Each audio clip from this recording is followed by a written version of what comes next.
Assalamualaikum warahmatullahi wabarakatuh. Alhamdulillahirrahmanirrahim. Wa bihi nasta'in wa ala umuri dunya wa din. Assalatu wassalamu ala asyrafil anbiya'i wal mursalin wa ala alihi wa sahbihi ajma'in amma ba'du. Pemirsa Khilafadus yang dirahmati Allah, jumpa lagi dengan program kesayangan kita ini Kabar Petang. Hari ini kita akan membahas tema-tema terkini dengan narasumber yang kredibel tentu saja dari sudut pandang Islam. Inilah Kabar Petang selengkapnya.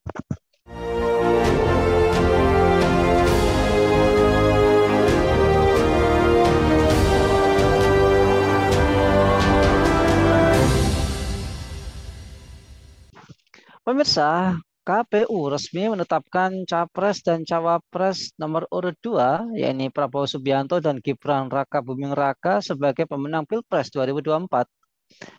Terkait penetapan KPU tersebut, Amerika Serikat melalui Menteri Luar Negerinya Antony Blinken menyampaikan selamat kepada Prabowo dan Gibran. Menteri Luar Negeri Blinken menambahkan Amerika Serikat dan Indonesia merayakan 75 tahun hubungan diplomatik yang dilandaskan pada demokrasi dan pluralisme sebagai mitra dan kawan dekat dalam kemitraan strategi komprehensif. Apakah Amerika Serikat, Tiongkok berebut pengaruh di Indonesia? Apakah IKN jadi arena tarung Amerika Serikat dan Tiongkok? Apakah Prabowo akan lebih dekat kepada Amerika Serikat? Untuk membahasnya kami terhubung dengan pengamat politik internasional Bung Budi Mulyana. Assalamualaikum Bung Budi. Waalaikumsalam warahmatullahi wabarakatuh, Mas Nana. Gimana kabarnya Bu? Allah senang. Masya Allah. Bung Budi, ini kan Presiden Amerika Serikat Joe Biden memberikan ucapan selamat kepada Prabowo dan Gibran atas kemenangan mereka dalam pemilu 2024. Dengan demikian, semua negara anggota tetap Dewan Keamanan PBB telah mengakui kemenangan Prabowo dalam pemilu di Indonesia. Selain 5 negara anggota tetap Dewan Keamanan PBB itu, sejumlah negara juga memberikan selamat kepada Prabowo. Apakah ucapan selamat dari Amerika Serikat dan negara-negara besar adalah hal biasa, ataukah di situ ada bobot politik yang sangat besar, Bung Budi? Ya, eh, dalam tradisi interaksi internasional ya, itu ada yang disebut dengan recognition, pengakuan. Pengakuan itu ada dua ya. Pertama adalah pengakuan terhadap negara, yang kedua adalah pengakuan terhadap pemerintahan. Ya. Maka ketika ada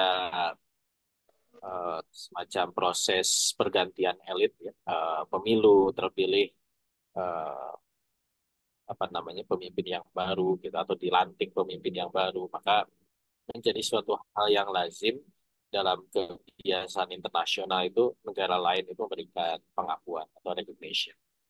Dan ini adalah bagian dari kebiasaan internasional ya dalam kajian hubungan internasional. Tentu yang namanya recognition ini bisa sifatnya de facto atau sifatnya de jure. Kalau de facto ya karena memang sudah faktanya dia terpilih berdasarkan penghitungan dari lembaga resmi semacam KPU, maka ya dia di apa namanya diakui gitu. Walaupun biasanya mereka menunggu ya bagaimana penetapan secara legalnya ya apa namanya pengakuan secara de jure-nya gitu. Biasanya nanti nunggu semacam pelantikan semacam itu ya mereka hadir dalam pelantikan dan seterusnya. Ini adalah suatu hal yang biasa dalam dalam relasi antar negara di dunia dan tentu ini bukan sesuatu yang sifatnya biasa saja. Di balik recognition itu ini menunjukkan adanya implikasi politik. Karena itu menunjukkan dukung atau tidak mendukung suatu negara kepada negara lain, suatu negara kepada pemerintahan yang baru. Kan kalau kita bandingkan dalam eh, situasi yang sama kan tidak hanya di Indonesia kan, di Rusia juga baru selesai pemilu juga, yang terpilih kan Putin ya. Putin kembali terpilih, tapi respon dari negara-negara Barat terhadap Putin itu kan beda. Mereka menuduh adanya kecurangan lah gitu ya. Bagaimana kemudian terpilihnya Putin ini butuh dengan manipulasi, kepalsuan gitu. Nah, responnya itu seperti itu gitu. Tapi kalau terhadap Prabowo dan Gibran yang eh, secara keputusan KPU kemarin itu diputuskan menang, responnya kan tidak menuduh. Padahal di situasi dalam negeri kan terjadi gejolak ya, walaupun memang tidak terekspos sedemikian masif ya. Kandidat lain, paslon 1, paslon 3 itu kan menggugat, menuduh juga ada kecurangan-kecurangan. Tapi dalam respon internasional tidak ada negara-negara yang melakukan respon bahwa pemilu di Indonesia itu apa namanya ada kecurangan. Walaupun ada misalkan pernyataan eh, bahwa Presiden Jokowi melakukan intervensi, tapi dari hasil pemilunya itu kemudian sebagian besar negara-negara main power ya di dunia ini menunjukkan pengakuannya. Jadi ini sekali lagi menunjukkan bahwa memang terpilihnya Prabowo itu sejalan dengan politik nasional yang sekarang ini berlaku ya, baik dalam perspektif Barat, Amerika merasa senang dan terpilihnya Prabowo karena pasti kepentingan-kepentingan Amerika juga bisa dilanjutkan, tapi juga negara-negara rival Amerika, misalkan Rusia atau kemudian China gitu, itu juga menunjukkan hubungan juga gitu. Artinya kan setidaknya secara normatif kemenangan Prabowo itu diterima oleh semua pihak karena dapat mengubah konstelasi internasional secara secara apa namanya secara secara total gitu, total melanjutkan apa yang sudah berjalan sebelum itu Mas. Baik, Bung Budi, terkait dengan IKN ini, pemerintah Amerika Serikat melalui United States Trade and Development Agency-nya sudah mengucurkan dana sebanyak 2 miliar, maaf, 2 juta US dollar atau sebesar 31 miliar rupiah. Apakah ini cara Amerika untuk membujuk agar pemerintah Indonesia lebih pro Amerika daripada pada Tiongkok, Bung Budi? Ya, sebenarnya kalau dari sisi nilai, itu kan nilai yang kecil ya, 31 miliar ini. Dalam konteks bangunan ibu kota negara Indonesia, Nusantara itu. Akan eh, nilai investasi pembangunan IKN itu kan 100 triliun. Jadi kalau hanya 31 miliar itu kan kecil gitu ya. Artinya kalau misalkan kita lebih dalami apa sih yang dikucurkan oleh US Trade and Development Agency ini kan terkait dengan persoalan yang sifatnya konseptual ya, eh, pembangunan sains gitu, kemudian spesifikasi teknis, pengadaan strategi gitu, bukan dalam konteks membangun IKN itu sendiri. Tapi kita harus lihat bahwa eh, dibandingkan dengan misalkan investasi yang dijanjikan ya setidaknya oleh Tiongkok itu jauh lebih besar apa yang kemudian dijanjikan oleh Tiongkok. Walaupun memang realisasinya kan masih kita tunggu apakah memang sesuai dengan apa yang dijanjikan atau tidak. Gitu. Karena dalam catatan saya misalkan Tiongkok dan Malaysia saja ketika mereka tertarik berinvestasi di IKN itu nilainya itu sudah sampai 40 triliun gitu ya. Jadi dibandingkan tadi berapa? 31 miliar itu kan jauh ya. 1 miliar. Nah, cuman kita harus juga membaca bahwa uh, relasi Indonesia-Amerika, relasi Indonesia-Tiongkok atau yang lainnya itu tidak bisa hanya dibaca berdasarkan bantuan ya terhadap KN saja. Karena kalaupun misalkan kita bandingkan dengan uh, bagaimana FDI ya, foreign uh, direct investment dari Amerika dibandingkan dengan China itu justru Amerika itu kan tidak terlalu banyak dia memberikan investasi luar negerinya di Indonesia. Tapi Amerika itu dia bisa memberikan investasi sebenarnya, tetapi dengan begitu yang penting adalah kontrol terhadap kebijakan itu bisa dilakukan. Makanya kemudian mungkin secara secara faktual seolah-olah Cina yang banyak, tapi yang penting pengendalinya itu yang saya lihat dari pola yang dilakukan oleh Amerika ya. Ini tidak melulu harus dia turun tangan untuk memberikan bantuan secara direct ya, langsung, tapi yang penting bagaimana kebijakan-kebijakan pemerintah Indonesia yang lama ataupun yang baru nanti terpilih itu masih sejalan dengan menjaga kepentingan Amerika di kawasan. Itu Mas. Baik, Bung Budi, di era pemerintahan Jokowi, kedekatan antara Indonesia dengan China itu sangat luar biasa, ya, melalui proyek-proyeknya. Nah, apakah di era Prabowo dan Gibran nanti Amerika akan masuk atau mungkin lebih apa ya tetap saja sama Tiongkok dekatnya gitu? Gimana, Bung Budi? Ya, makanya tadi saya sampaikan bahwa relasi itu tidak hanya bisa diukur dari jumlah dana yang dibutuhkan ya oleh satu negara ke negara lain. Kita harus membaca secara holistik dalam relasi lain. Mungkin dalam konteks ekonomi Cina yang menonjol dibandingkan Amerika Serikat. Tapi misalkan kalau kita baca dalam kerjasama yang lebih mendasar ya, masalah militer, masalah pengadaan alutsista gitu ya, masalah kerjasama meningkatkan kapasitas militeran itu Amerika belum tergantikan. Dalam catatan saya misalkan belum pernah ada latihan militer bersama Indonesia dengan China, ya. Belum pernah itu. Tapi dengan Amerika itu terus dijaga. Artinya secara secara kontrol Indonesia dalam konteks yang lebih strategis, salah satunya dalam konteks kemiliteran, Amerika itu masih leading gitu. Ini menunjukkan bahwa arah masa depan Indonesia itu masih dalam kendali Amerika. Ditimbang kemudian China.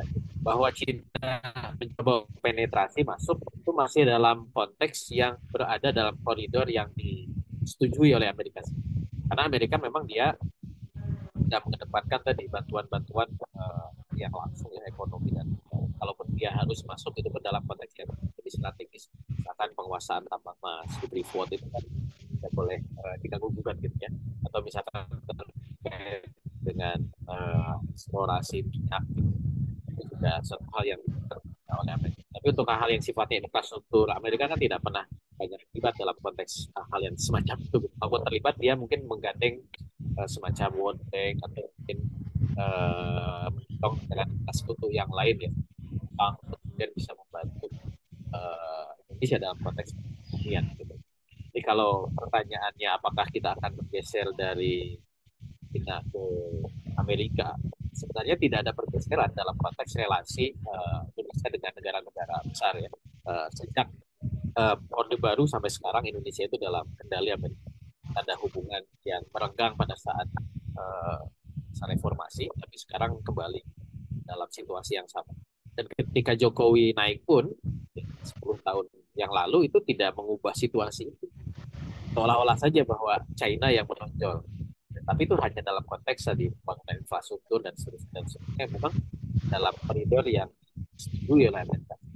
Saya melihatnya kita baca hal-hal yang lebih strategis gitu ya, terutama dalam konteks kemiliteran, kerjasama militer dan sebagainya. Dengan Cina itu kan tidak tidak terjadi. Ini kan menjadi tanda tanya besar kalau kita bicara seolah-olah Indonesia itu semakin condong ke China. Kalau saya memandangnya kita masih dalam kendali Amerika Serikat. Itu mas.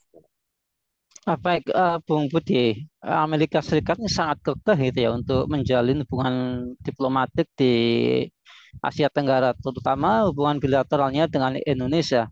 Nah, eh, apakah hubungan ini selama ini menguntungkan buat Indonesia sendiri, Bung Budi?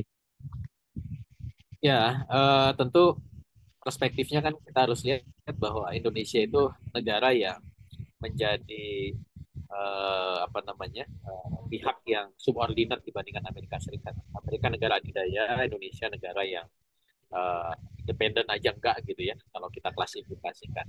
Maka sebagai negara subordinat Amerika kita harus baca bahwa memang keuntungan itu pasti ada Indonesia dapatkan. Keuntungan yang tentu ya tidak terlalu signifikan gitu ya. Dibandingkan kemudian apa yang Amerika dapatkan dari Indonesia gitu. Jadi relasinya itu kalau subordinasi itu seperti itu. Bahwa Amerika pasti akan mendapatkan lebih dibandingkan Indonesia. Nah, tinggal kan bagaimana dalam konteks pola hubungan semacam ini Indonesia bisa berusaha lepas gitu ya, semakin meningkatkan kapasitasnya sehingga bisa menyeimbangkan diri dengan Amerika dan kemudian nanti bisa hubungan secara sejajar gitu. Walaupun kalau dalam bahasa diplomatik kan semua negara itu kan jajar gitu ya. sebagai state sama-sama berdaulat dan seterusnya dan seterusnya. Tapi itu kan dalam kacamata ranah apa pergaulan diplomat gitu. Tapi dalam realitas politik realnya ya kita harus akui bahwa memang kita itu masih dalam kendali mereka. Karena kenapa Amerika memperlakukan seperti itu? Karena memang ada nilai strategis dari penguasaan kawasan ya di Pasifik ini. Karena memang Amerika kita tahu pasca menarik pasukan militernya dari Afghanistan bergeser konsentrasi ke Pasifik menghadapi semakin menguatnya Cina, maka Amerika punya kepentingan untuk eh, menguatkan hubungan dengan negara-negara yang selama ini dekat dengan Amerika. Amerika sudah punya sekutu di Korea Selatan, sudah punya sekutu di Jepang, dan di Asia Tenggara Amerika punya sekutu di Thailand. Itu ada apa namanya ada Filipina, Singapura juga masih dalam garis yang sejalan dengan Amerika. Belakang ada Australia dan Selandia Baru. Tapi itu tidak cukup gitu untuk bisa mengamankan posisi di Pasifik. Karena memang ancaman Cina itu kalau kita baca dalam beberapa rilis ya kebijakan-kebijakan strategis Amerika baik yang dikeluarkan oleh NIC dan yang lainnya di Amerika itu memang ke depan ini ancaman Cina itu menjadi ancaman yang memberikan perhatian khusus oleh Amerika. Maka Indonesia negara besar di Pasifik ini menjadi tumpuan lain gitu ya. Bahkan mungkin Indonesia bisa kita anggap sebagai ajang pertempuran kepentingan gitu. Karena China pun kan berusaha mengambil hati Indonesia ya dengan usaha mainkan peranannya di konteks ekonomi ya, infrastruktur dan seterusnya gitu. Tapi tetap bahwa posisi strategis Indonesia ini di Asia Tenggara itu digunakan untuk menguatkan pengaruh Amerika di kawasan dan uh, dalam konteks Indonesia sendiri ya kalaupun kita mau mengambil keuntungan dari Amerika ya hanya sebatas tadi posisinya yang subordinasi dari Amerika. Terakhir Bung Budi, bagaimana seharusnya sikap umat Islam dalam menyikapi persaingan negara-negara kapitalis untuk memperebutkan Indonesia ini, Bung? Eh, apakah harus diam atau ya let it flow gitu, atau gimana?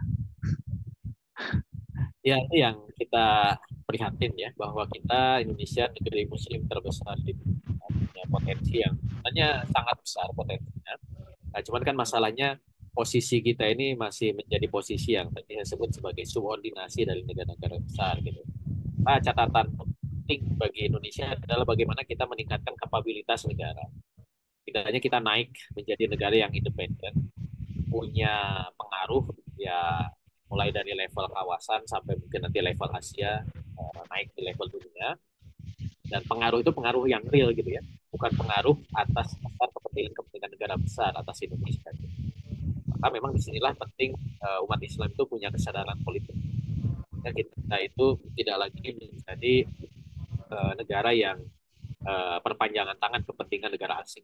Memang ini persoalannya itu di elit politik Indonesia ya ketika kaum oligarki mereka mengambil keuntungan dengan relasi negara-negara besar, maka kepentingan umat, kepentingan rakyat itu menjadi sekian. Makanya kemudian kita sangat prihatin ya bagaimana potensi-potensi yang kita miliki itu justru dijadikan sebagai santapan ya, bagi negara-negara berat, negara-negara besar untuk kemudian nah ini yang menurut saya kita harus tingkatkan lagi kesadaran umat bahwa kita di negara muslim besar harus punya independensi di dalam bersikap di level global. Tentu independensi itu akan lahir dari sebuah konsep yang jelas dan tegas. Selama kita ini tidak punya visi misi bernegara yang jelas gitu ya, saya anggap apa yang Indonesia jalankan sejak kita merdeka sampai sekarang itu kan belum bisa mengantarkan kita dalam posisi yang seperti ini. Dan kita harus evaluasi lagi sebenarnya apa yang harus diperbaiki secara dasar di Indonesia. Tentu kalau kita mayoritas Muslim ya mungkin nilai-nilai Islam itu harus juga menjadikan hal yang membuat posisi kita di level itu. Karena tanpa itu kan akhirnya kemudian umat Islam itu hanya menjadi macam buih di lautan dan kota besar itu ya kalau misalnya menjadi negara adil juga.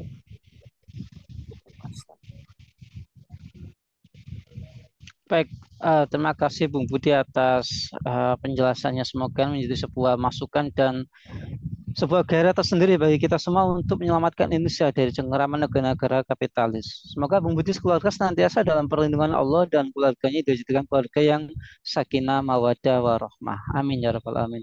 Baiklah pemirsa Ikhlas demikianlah bincang-bincang kita dengan Bung Budi Mulyana. Semoga kita semua mendapatkan pencerahan. Jangan lupa untuk subscribe, like, comment, dan share sebanyak-banyaknya. Semoga menjadi amal kebaikan kita di dunia maupun di akhirat nanti. Saya Nana Setiawan undur diri. Sampai jumpa di lain kesempatan dan wassalamualaikum warahmatullahi wabarakatuh.